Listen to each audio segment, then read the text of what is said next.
नमस्ते। चलिए आज एक ऐसी दुनिया में चलते हैं जो है तो बिल्कुल हमारे सामने, हमारे आसपास, लेकिन हम उसे देख नहीं सकते।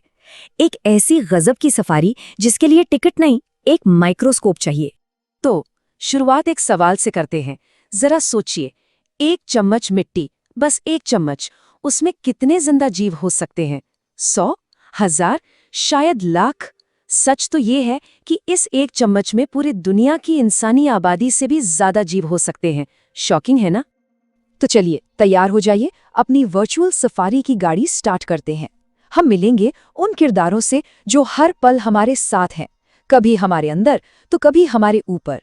चलिए अपना वर्चुअल माइक्रोस्कोप सेट करते हैं और मिलते हैं हमारे पहले स्टॉप पर।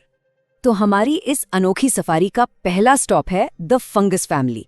सोच लीजिए, ये नेचर की अल्टीमेट क्लीनअप क्रू है, पूरे प्लैनेट के सफाई कर्मचारी। अच्छा, इसे तो जरूर देखा होगा।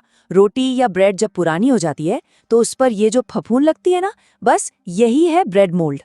और इसकी पहचान, ये देखिए, ये जो छोटे छोटे सैक लाइक मतलब थैली जैसे स्ट्रक्चर्स है ना, यही इसकी निशानी है। अब सबसे इंटरेस्टिंग बात, पता है, फंगी अपना खाना खुद नहीं बना सकते। सवाल उठता है क्यों? सिंपल है, इनके पास क्लोरोफिल नहीं है, वही ग्रीन पिगमेंट जो पौधों को सुपर शेफ बना देता है, धूप से खाना बनाने वाला शेफ। तो फंगी क्या करते हैं? ये मरे हुए या सड़ते हुए ऑर्गेनिक मैटर पर पार्टी करते हैं। बेसिकली नेचर के सबसे बेस्ट रिसाइकलर्स। चलिए अब आगे बढ़ते हैं। अब मिलने वाले हैं कुछ ऐसे छोटे पैकेट बड़ा धमाका टाइप के किरदारों से। साइज में इतने छोटे के दिखते भी नहीं, पर इनके काम इतने बड़े हैं कि इनके बिना शायद हमारी दुनिया ही ना होती। तो मिलिए, ये हैं एल्गे। हम इन्हें इस इनविजिबल दुनिया के मास्टर शेफ्स कह सकते हैं। वो जो रुके हुए पानी पर एक हरी चादर सी बिछ जाती है ना, हाँ, वही है इनका काम। देखिए कैसे गोल गोल और सुंदर हरे रंग के हैं।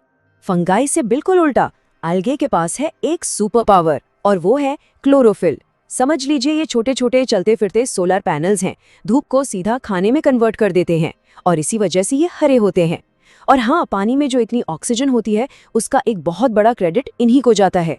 और अब सीन में एंट्री होती है बैक्टीरिया की। अगर एल्गी शेफ्स हैं तो बैक्टीरिया इस प्लैनेट के टाइनी वर्कर्स हैं, और इनकी वैरायटी तो देखिए, कोई बिल्कुल गोल, कोई कॉमा जैसा, कोई स्प्रिंग की तरह घूमता हुआ, और कोई सीधा रॉड जैसा। कमाल है। और हाँ, ये अलग अलग शेप्स सिर्फ फैशन के लिए नहीं है। हर शेप का अपना एक अलग काम है, एक अलग जॉब प्रोफाइल। कुछ अच्छे वाले वर्कर्स हैं, जैसे दही बनाने वाले या हमारे पेट में खाना डाइजेस्ट करने वाले। तो कुछ थोड़े नोटोरियस भी हैं, जो हमें बीमार कर देते हैं। ये लिटरली हर जगह हैं, मिट्टी से लेकर हमारे शरीर के अंदर तक। ओके, चलिए एक क्विक टेस्ट हो जाए। स्क्रीन पर एक तरफ एल्गे हैं और दूसरी तरफ बैक्टीरिया। इन दोनों में एक बहुत बड़ा फंडामेंटल फर्क है। जरा ध्यान से देखिए। कुछ नोटिस किया? रंग में या शेप में? क्या है वो मेन डिफरेंस? बिल्कुल सही। जो सबसे बड़ा डिफरेंस है वो है क्लोरोफिल का। एल्गी की पहचान ही है उनका हरा रंग, मतलब उनके पास क्लोरोफिल है। वहीं दूसरी तरफ बैक्टीरिया की पहचान है उनकी अजीबोगरीब अलग अलग शेप्स। Simple right? ओके, अब सब लोग सीट बेल्ट बांध लीजिए, क्योंकि हमारी सफारी अब एक बहुत ही मिस्टीरियस मोड लेने वाली है। अब हम मिलेंगे एक ऐसी चीज से जो ना तो जिंदा है और ना ही मुर्दा। इंट्रोड्यूसिंग द वायरस, इस अनोखी दुनिया का सबसे बड़ा हाईजैकर। जरा इसका स्ट्रक्चर तो देखिए, बिल्कुल किसी साइ-फाई मूवी के एलियन स्पेसक्राफ्ट जैसा लग रहा है, नहीं? इसकी कहानी फंगी, एल्गी या बैक्टीरिया, इन सब से बिल्कुल अलग है। ये एक बिल्कुल अलग ही लीग में है। वायरस की सबसे अजीब बात पता है क्या है? ये होते हैं एसेल्यूलर। अब इसका मतलब क्या हुआ? चलिए आसान भाषा में समझते हैं। इमेजिन कीजिए कि ये एक कंप्यूटर कोड है, एक सॉफ्टवेयर है, लेकिन इसके पास चलने के लिए कोई कंप्यूटर या हार्डवेयर ही नहीं है। तो जब तक ये किसी जिंदा सेल के बाहर है, ये बस एक बेकार सा कोड है, धूल के कण से ज्यादा कुछ नहीं। लेकिन जैसे ही इस सॉफ्टवेयर को एक होस्ट सेल यानी एक कंप्यूटर मिल जाता है, इसका पूरा हाईजैक प्लान एक्टिवेट हो जाता है। स्टेप 1, एक जिंदा सेल को ढूंढो। स्टेप 2, अपना कोड उस सेल के अंदर इंजेक्ट कर दो। और स्टेप 3, उस बेचारे सेल को हाईजैक करके उसे मजबूर कर दो कि वो और कुछ नहीं, बस इस वायरस की ही हजारों लाखों कॉपीज बनाए। Master plan, right? तो इस इनविजिबल सफारी के अंजाम तक पहुंचते पहुंचते एक बात तो साफ हो गई। हर एक छोटे से छोटे किरदार का एक बहुत बड़ा रोल है। ये सब मिलकर एक ऐसा कॉम्प्लेक्स इंटरकनेक्टेड सिस्टम बनाते हैं जिसके बिना इस प्लैनेट पर लाइफ जैसी है वैसी हो ही नहीं सकती थी।